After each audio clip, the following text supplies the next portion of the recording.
The following program contains flashing images which may affect viewers with photosensitive epilepsy. Lost engine number 2. High above the Mediterranean, two pilots struggle with a stalled engine. Engine relight. Negative. Stop. Engine 1 is flamed out. 45 miles from land, the pilots make a difficult decision. Prepare to ditch. Oh my God, be merciful. Passengers are forced to make life or death decisions on their own. Do not inflate your vest!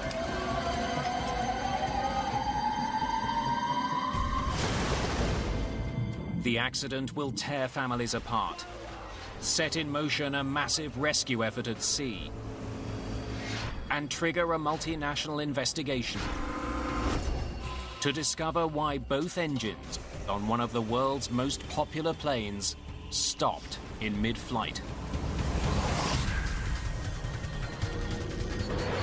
Mayday.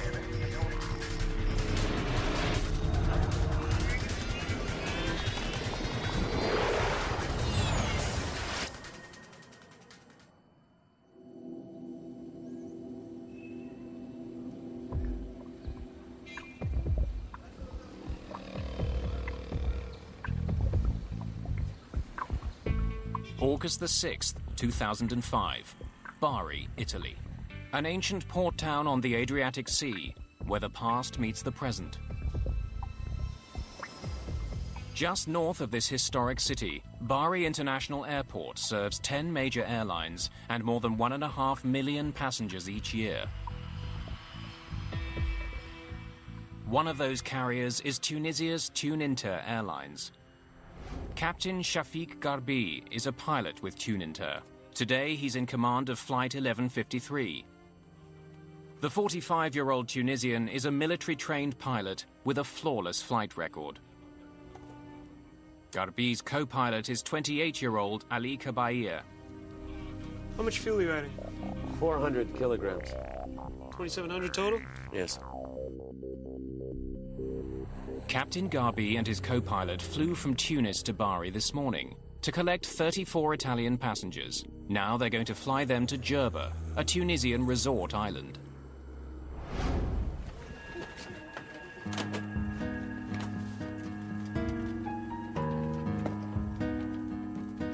Among the passengers is 31-year-old police officer Luca Squicciarini. His girlfriend Paola is traveling with him. Our first choice wasn't Jerba, it was Cape Verde. The thing with Cape Verde is that it was a period of terrorist activities. The flight would have left from either Rome or Milan.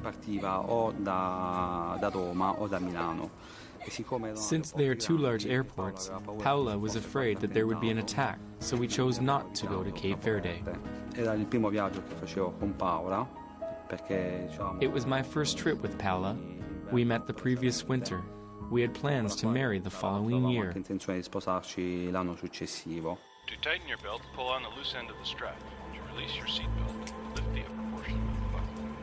Ladies and gentlemen, your life vests are located beneath your seats. To inflate the vest, pull firmly on the red cord, only when you're leaving the aircraft. If you need to refill the vest, blow into the mouthpiece.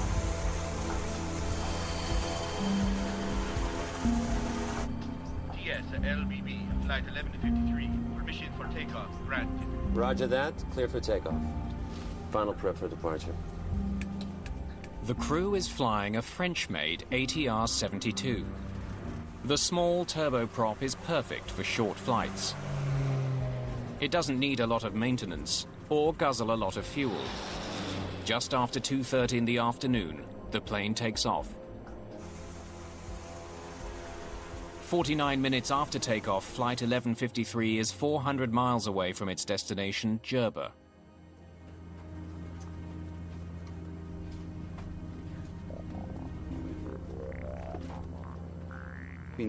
So we started chatting with other passengers.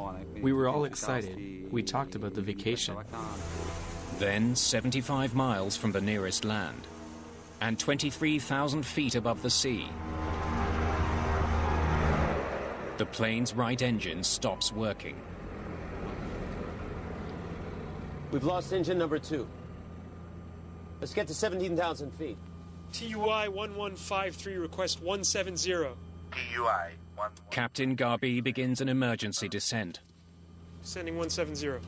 When you have a single engine flameout, you would descend down to a lower altitude, the air is thicker, the propeller is more efficient. Under current conditions, the ATR-72 can best fly on one engine at an altitude of 17,000 feet. Power lever, flight idle, start button. The crew struggles to restart the right engine. Negative.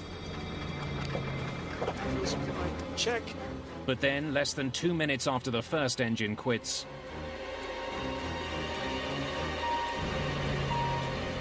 Stop! Stop. Engine number 1 is flamed out. both of the plane's engines have stopped. Si è spento inizialmente il motore destro. The engine shut off. Our first thought was of a terrorist attack, since there were so many at the time.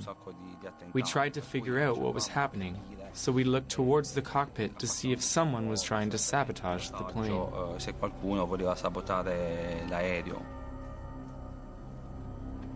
The plane is now falling to the sea at 800 feet per minute. Mayday! Mayday! Mayday! TUI 1153. We have lost both engines. Request immediate landing at Palermo. The crew still hopes to reach an airport, but they have 70 miles of ocean to cross before they're over land. Crews are trained for almost anything. There's a checklist for them to follow to solve most problems, including what to do when both engines die. Both engines flame out checklist. Fuel supply, check. The pilots don't know why their engines have stopped. The only clue they're getting is a low fuel feed warning. A low pressure warning light tells the pilot that there's low fuel pressure going to the engine. Now that could be a mechanical problem, or that could be a contamination problem. The crew follows the steps laid out by the manufacturer to relight their dead engines. Fuel supply, check. Power lever, flight idle. Start button. Engine relight. Negative. Get Shokri. The captain asks the cabin crew to bring the onboard engineer, Shokri Habui, to the cockpit. Palermo approach. This is TUI 1153. We have lost both engines. Request immediate landing. The closest airport is in Palermo, on the Italian island of Sicily. TUI 1153, Palermo. Affirmative, you are clear for landing. Palermo approach. What is our distance to the airport? Your distance to Palermo is now 48 nautical miles. An ATR-72 will fall from the sky at a predictable rate. 1 foot down for every 16 feet forward. 48 nautical miles is further than the plane can glide. I don't think we're gonna make it.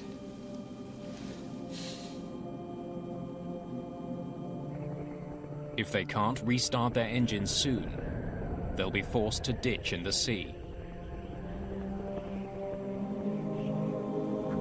Ditching at sea is a very difficult decision to make because it's the hardest thing to do.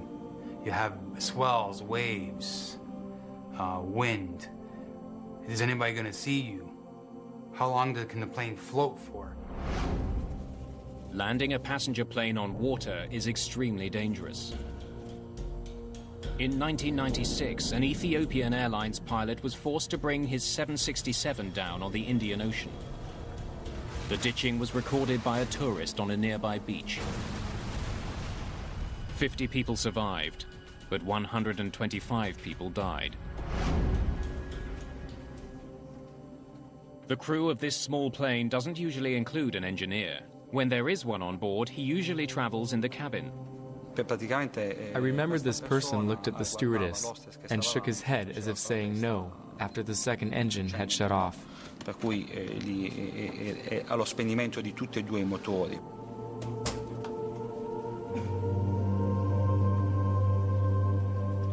Per cui lì ho capito che stava cercando di fare qualcosa per That gesture showed there was nothing left to do. per far funzionare questo aereo, però mi sa. The crew of Flight 1153 has tried all it can. They're running out of time and options. Flight engineer Shokri Haboui has joined in the struggle to get Flight 1153's engines started. You've run the checklist? Yes. The captain hopes the engineer will know something that isn't covered by the checklist. Attempt to restart the engines. Right engine first. Fuel supply. Check. Engine 2 start, power button. On. Engine relight. Negative. Palermo approach, TUI 1153. Any closer airport where we can land? Negative 1153. Palermo Airport is the closest airport to your position. We're not going to make it. Prepare to ditch. Oh my God, be merciful. The captain has decided to land the plane at sea. I'll let you imagine the panic on board. People were screaming and crying. Please stay calm and follow your crew's instructions. There were people in the front seats that had a baby girl. She had been playing and was so excited. To now see the panic in her mother's face made me feel so sad. TUI 1153. What is your fuel load? Cockpit fuel quantity 1,800 kilograms. Captain Garbi's fuel gauge shows that he has plenty of fuel. But for some reason, neither engine will restart. Just 10 minutes after the trouble began, the plane is 7,000 feet above the ocean and falling. Outside, it's completely silent. But in the cabin, there's panic. Please remain in your seats with your seatbelts fastened. My first instinct was to undo my seatbelt to prevent getting trapped when we hit the water. I didn't want to be trapped in my seat and go down in a horrible way. Secondly, I put on my life jacket and quickly blew it up. I did this to soften the blow of the impact. Do not inflate your vests until you left the plane. A plane ditching at sea will more than likely fill with water. That's why safety procedures call for passengers to only inflate their life vests once they've cleared the plane. Otherwise, they could become trapped inside the flooded fuselage and drown. In the Ethiopian Airlines crash, many passengers ignored this advice and drowned after surviving the initial impact. Negative. The dead engines aren't the only problem confronting the crew. Engine 2 start, power. Many of their instruments get their power from the engines. Without the engines, some vital gauges are dead. On a 2-engine flame-out, you go on your standby instruments, which is you have an attitude indicator, you have an altimeter. Fuel supply, check. The crew continues to try to restart their engines, but it's become clear that they've run out of time. They're not doing anything.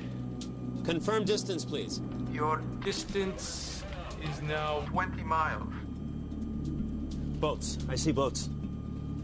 Choosing to ditch near a ship or a vessel is not written in any checklist. It's just good airmanship because the rescue can start immediately and it increases your chances of survival. Palermo approach. It's TUI 1153. We can't make it to the airport. We see 2 boats on the left side. We're going there. If you can, please call. Captain Garbi turns his plane towards the boats. Can you send helicopters or something similar? Fast, fast, fast. Emergency. All marine units, aircraft in distress, 20 nautical miles off Palermo. Even before the plane hits the water, rescuers are on their way. Autopress. Dump. Although it's a rare maneuver, there is also a checklist for ditching a plane in the water.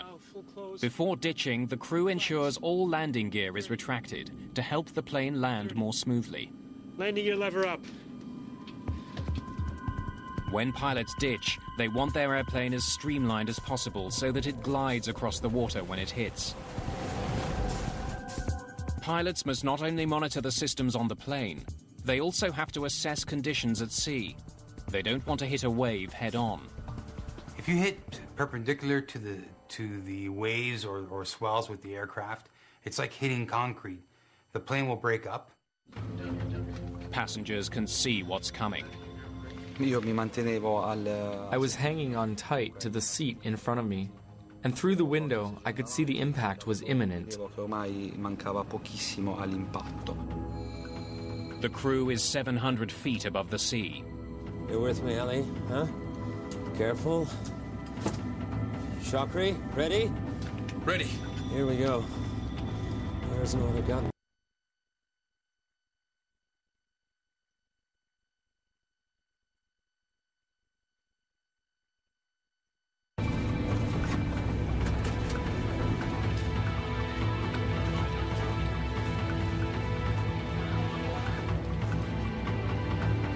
At a speed of 145 miles an hour, the plane collides with the sea.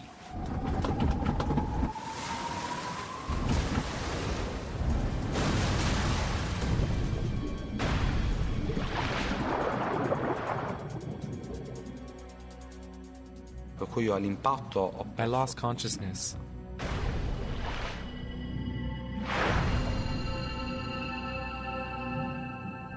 I woke up in the water. I was 2 or 3 meters underwater. I came up to the surface wearing only my pants. I had lost my life jacket and clothes on impact. I got to the surface and grabbed onto a bag. I was in shock. I was surrounded by everything. My thoughts were constantly with Paola. I thought I was going to die because I was spitting blood. I felt my lungs filling with blood.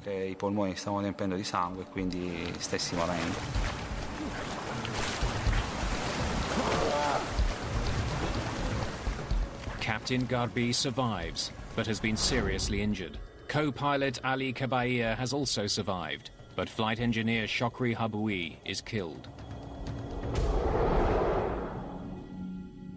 No one aboard the nearby boat saw Flight 1153 crash into the sea. The plane has broken into 3 pieces. The tail section and much of the fuselage sink to the bottom of the sea. But the largest section, containing the 2 wings, stays afloat. It becomes a makeshift life raft for survivors. But not all of the passengers have survived.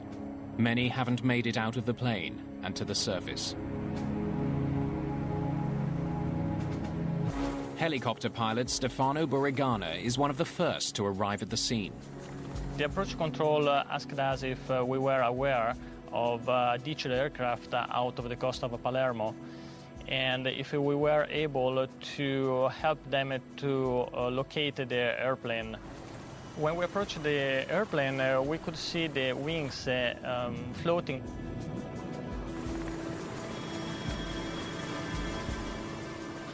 There were several people in the water around the aircraft, all floating, and everybody with their jacket inflated.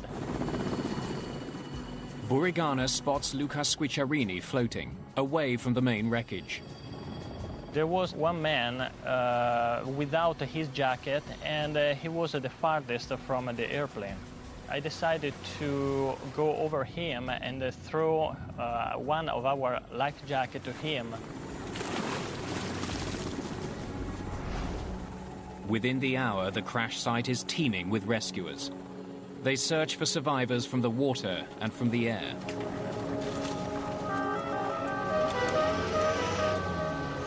"23 people are pulled from the Mediterranean Sea. But 16 have died in the crash, including Paola Di Ciaola. My relatives told me a couple days later, while I was still at the hospital. I had no reaction. Paola was gone. I reacted when I got home. When I got home and went to the cemetery, I realized what was happening. That's where I got really down. It's quite likely that none of those who died ever had a chance to swim to safety. Their serious injuries would have prevented them from escaping after the plane hit the water. In this accident, most of the survivors were seated in the rear of the plane. Most of those who died up front. Those sections, along with some valuable clues, are now at the bottom of the sea. The one section that didn't sink is towed to the port in Palermo and taken to a nearby hangar.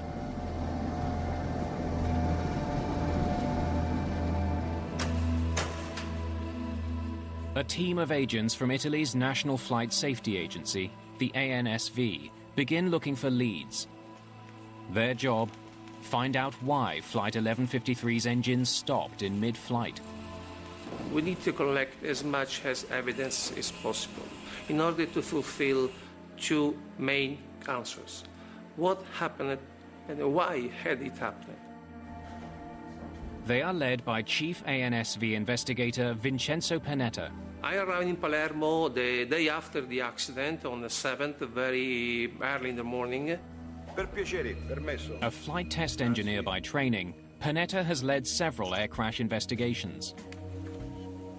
The engines and central fuselage of Tuninter Flight 1153 have been recovered. The rest of the plane lies somewhere off the Sicilian coast. The main challenge of the investigation was the fact that the flight data recorder and the cockpit voice recorder and also the front fuselage were 1,500 meters under the sea. While the Italian Navy conducts a deep-water search for the rest of the wreck and the crucial black boxes, Italian investigators are given some assistance by the plane's European manufacturer. ATR's Giuseppe Caldarelli is here to find out if there's a flaw with the company's plane.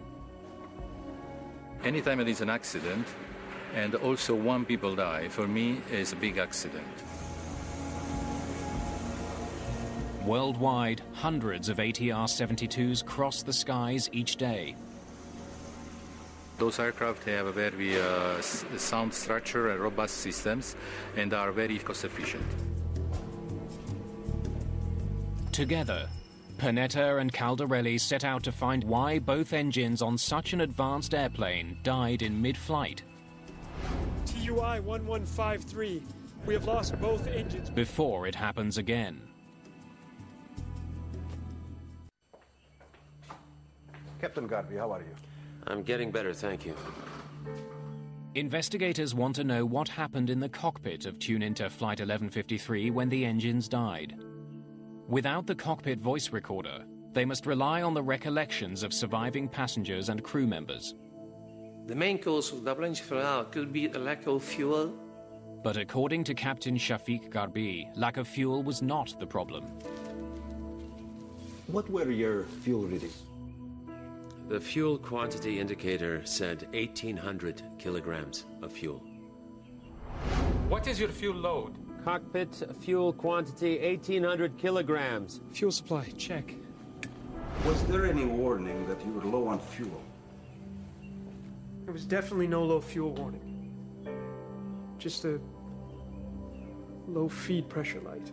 The absence of a low fuel warning and the presence of a low feed pressure warning is a major clue. This set of alarms usually indicates that there is a problem in feeding the engine with fuel.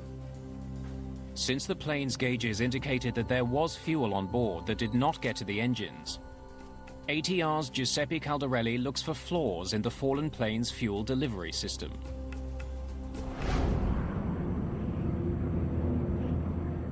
Four years earlier, an Airbus operated by Air Transat developed a leak in the fuel line that feeds the plane's right engine.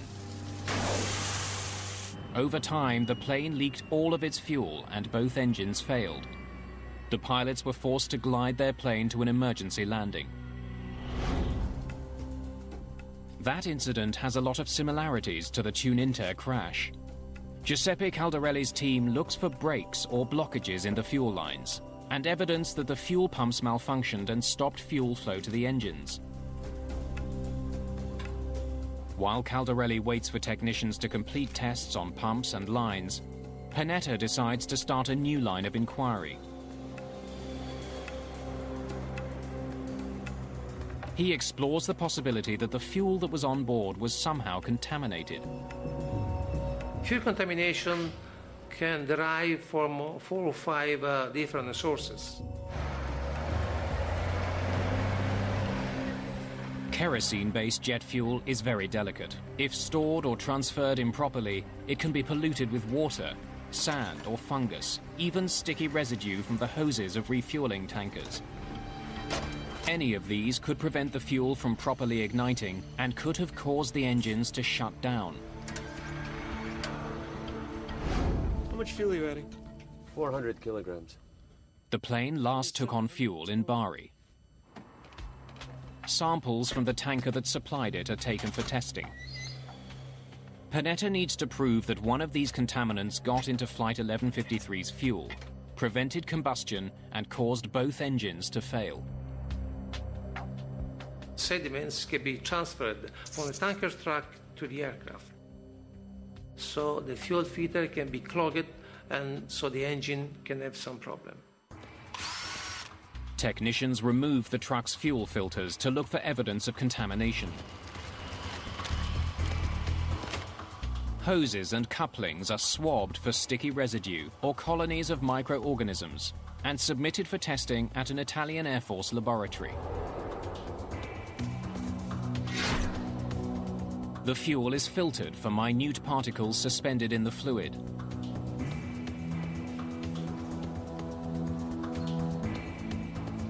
And carefully examined for impurities.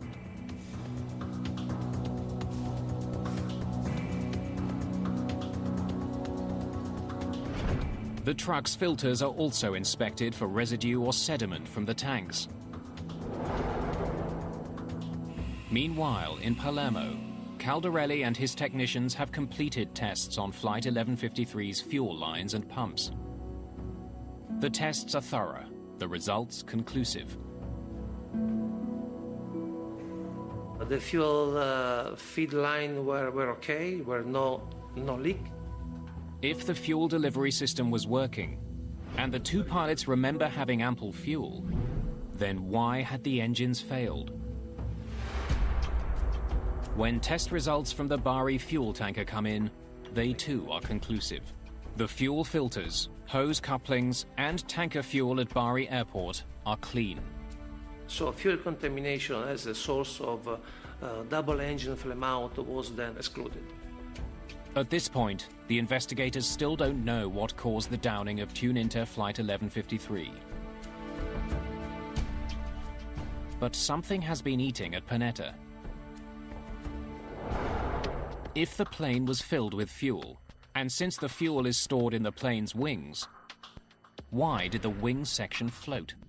Floating on the wing indicates that the weight of the wing was not so high.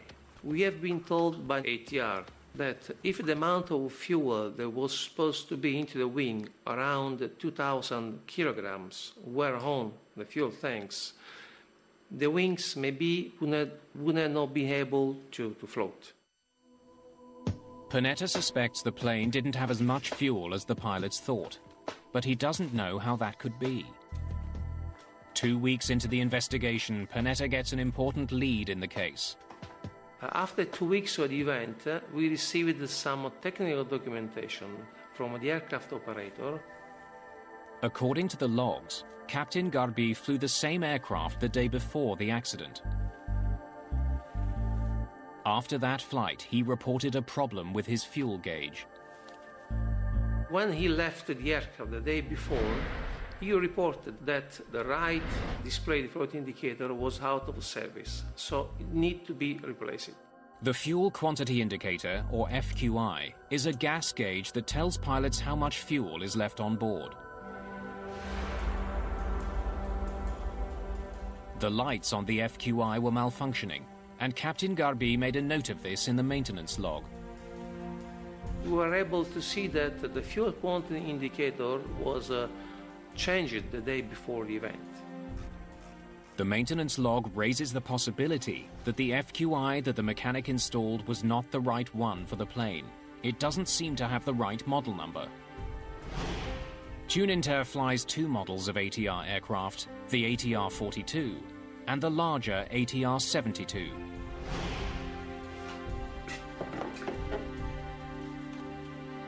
The fuel quantity indicators for each plane look identical, except for a different model number at the top of each unit. The ATR-72 should have a model number 2500. But according to the logs, mechanics installed a unit with the model number 2250 instead. Tunint's maintenance logs offer a valuable clue. But for Panetta, there's no definitive proof that the wrong fuel quantity indicator was installed on the plane. It could have been a mismatch in that aircraft documentation, so we need to prove that. There is only one way to know for certain whether Flight 1153 had the right fuel quantity indicator. Go find it at the bottom of the sea. We need, of course, to recover the wreckage from bottom aircraft to physically see what was the fuel quantity indicator installed on the aircraft. Not until 3 weeks after the crash do investigators recover wreckage from the sea. The data from the plane's black boxes confirms what the pilots have been saying. There was no warning of low fuel, so there appeared to be enough fuel to make the flight. The black boxes can't solve this mystery. Investigators hope that the tail and front section can. They are hauled aboard a naval vessel from the sea.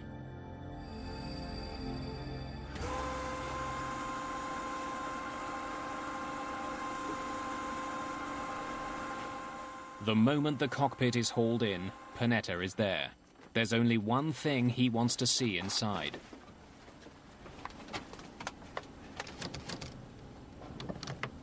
So when the wreckage was recovered from under the sea and put on the ship deck, I realized that, as a matter of fact, the fuel quantity indicator for an ATR-42 was installed. It was like we found the smoking gun. The wrong FQI was installed on Flight 1153. Panetta finally has the break he's been looking for. The ATR's fuel quantity indicator collects data from sensors in the fuel tanks and calculates how much fuel is in the tanks. But since the fuel tanks on the 42 and the 72 are a different size, fuel quantity indicators can't be swapped between them. Technicians conduct refueling tests with the wrong FQI installed on an ATR-72. And the results are chilling. The results show that if you install an FQI type, we say 42, on an ATR-72 aircraft, if I have no fuel into the aircraft in the fuel tanks, with it zero fuel, the fuel quantity indicator show me 1,800 kilograms. Precisely the amount of fuel that the captain reported having when his engines flamed out. Cockpit fuel quantity, 1,800 kilograms. Investigators conclude, at 23,000 feet above the Mediterranean, the wrong fuel indicator led the crew to believe that they had ample fuel, when their tanks were actually empty. Engine relight. Negative. They're not doing anything. The engines could not possibly have been restarted. With hundreds of ATR-42s and ATR-72s still flying, the implications are stark. Could there be other planes flying with the wrong gauge? The first safety recommendation was to mandate all operators that use ATR-42 and 72 aircraft in their fleet to check whether the right fuel quantity indicator was installed on the aircraft. Panetta and Caldarelli have uncovered the error that caused both of Flight 1153's engines to quit in mid-air.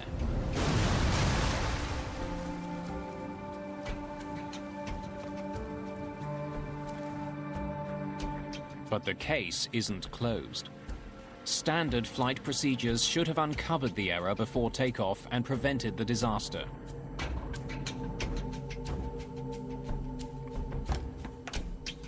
Captain Garbi's aircraft went in for repairs in Tunisia the night before the crash.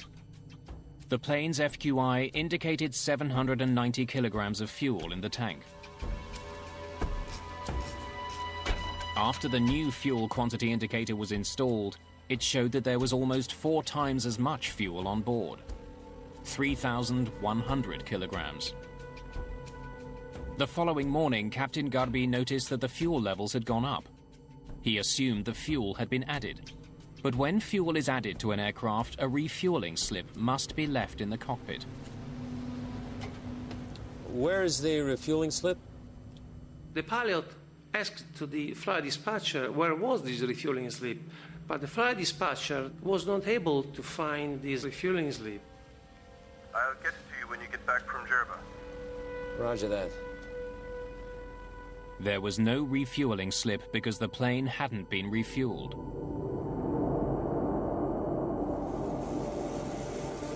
In spite of regulations, the captain left without that vital piece of paper. There are some standard regulations requiring the pilot to take off only when he is sure about the quantity of fuel. With the wrong fuel indicator on board and less fuel than he believed, Captain Garbi makes it to Bari, Italy, and tops up his plane for the next leg of the trip to Jerba.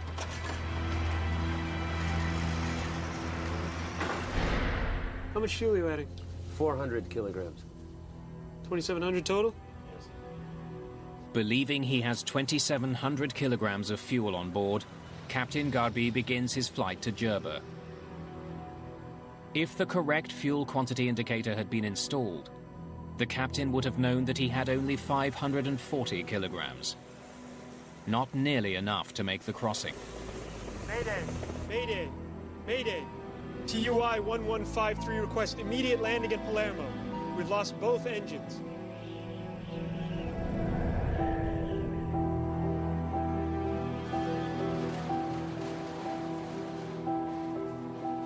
Panetta's investigation comes to a close. He draws up his final report. His colleague, Giuseppe Caldarelli, voices a bold view. Even with no fuel and dead engines, Flight 1153 could have made it to land. The aircraft was in a position that allowed to reach Palermo. TUI 1153. Caldarelli wonders if the pilots did everything they could have to get the plane safely to Palermo. TUI 1153. Investigators get some unexpected answers by having seasoned pilots fly the exact same flight with the exact same problems. Okay, we are now in big trouble because the second engine has gone off, so... Vincenzo Panetta's investigation into the crash of Tuninter Flight 1153 has uncovered the events that led up to the accident. Now he and Giuseppe Caldarelli need to resolve one question. Did mistakes made by the pilots cost people their lives? We're not going to make it. Prepare to ditch. Caldarelli and his team study the plane's specifications and draw a surprising conclusion. Flight 1153 could have been able to glide to Palermo. According to manufacturer data, an ATR is able to glide 3 miles for every 1,000 feet of descent. With the help of the tailwind that day, Flight 1153 could have been able to glide 70 miles to Palermo. The crew might have been able to make it. Landing gear lever up. So what had the pilots done wrong?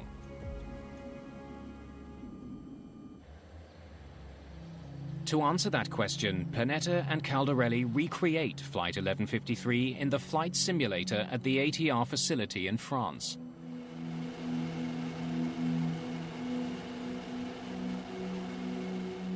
Test pilots try to glide an ATR-72 for 70 miles from the altitude at which Flight 1153 lost its second engine.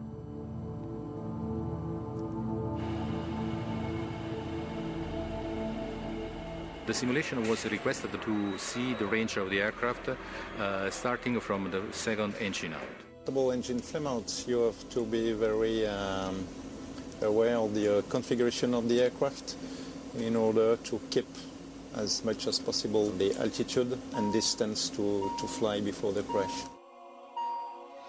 Stop! Stop. Engine number 1 is flamed out. With both engines out, the priority is to keep the plane gliding as far as necessary.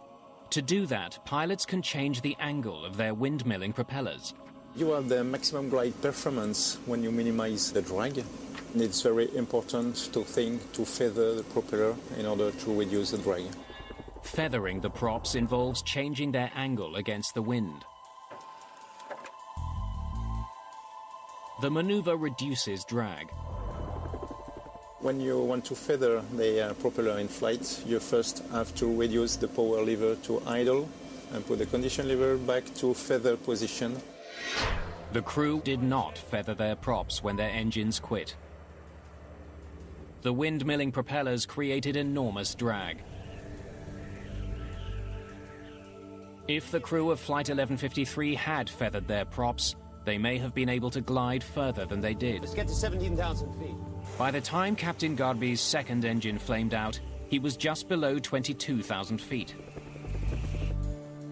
To further reduce drag at that altitude, the plane should be slowed to 158 miles per hour, the ATR-72's ideal gliding speed. Surprisingly, to glide as far as possible, a pilot doesn't want to fly as fast as possible. The faster a plane flies, the more the airflow pushes against it, creating resistance. Every plane has an optimal speed to achieve the furthest glide.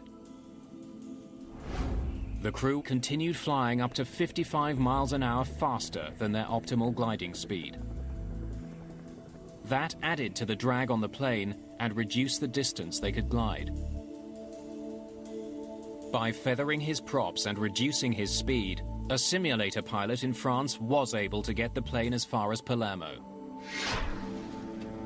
You with me, Ellie? Huh? Careful. Flight 1153 hit the water 26 miles from shore, well short of what the plane was capable of achieving.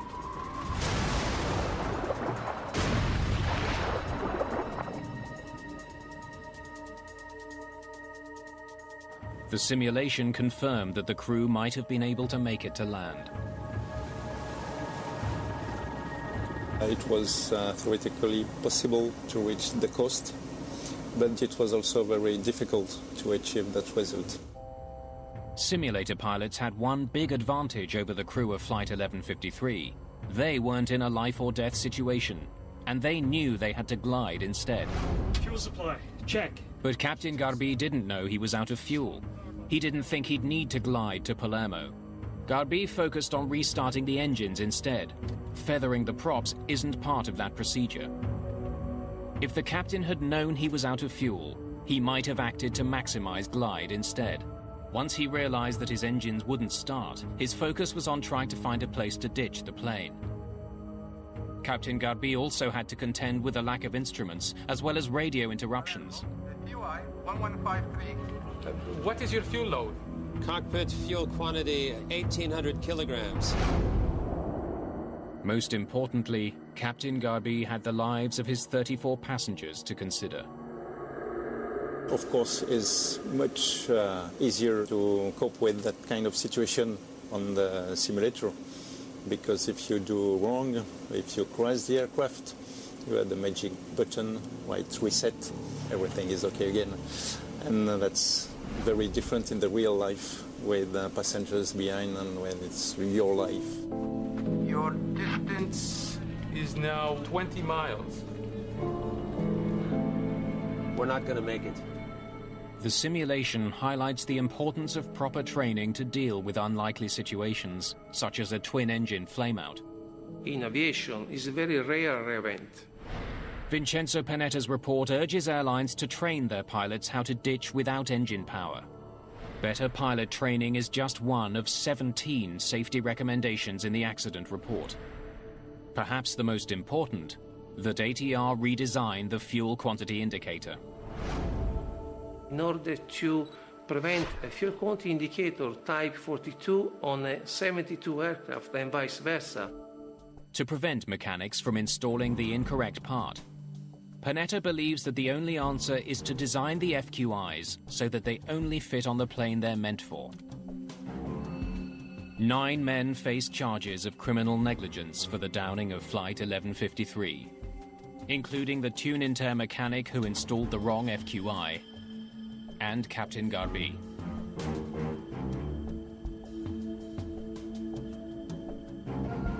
I'll get it to you when you get back from Jerba. Roger that. There is no single cause of the accident. This accident, like many other aircraft accidents, was determined by a series of actions, a series of events linked one to each other. È inaudita una cosa del genere. This is unheard of. Avrei accettato di più se si fosse rotto un motore. I would have accepted the engine breaking or a window shattering. But to have people die because of a lack of fuel? Perché manca del carburante su un aereo. Attempt to restart the engine. The crash of Flight 1153 was caused by a series of grave errors on the ground and in the air. But the flight data recorder does show that the crew's last move before hitting the water was absolutely perfect. Here we go. According to the available evidences, the flight data recorder and also some statement released by the crew that survived, the aircraft touched the sea first with the rear part of the aircraft at an altitude which is compatible with the optimum pitch altitude of the aircraft, which is 9 degrees. Captain Garbi raised the plane's nose up to 9 degrees at the last possible moment. So instead of ploughing into the sea, his plane glided along the surface of the water.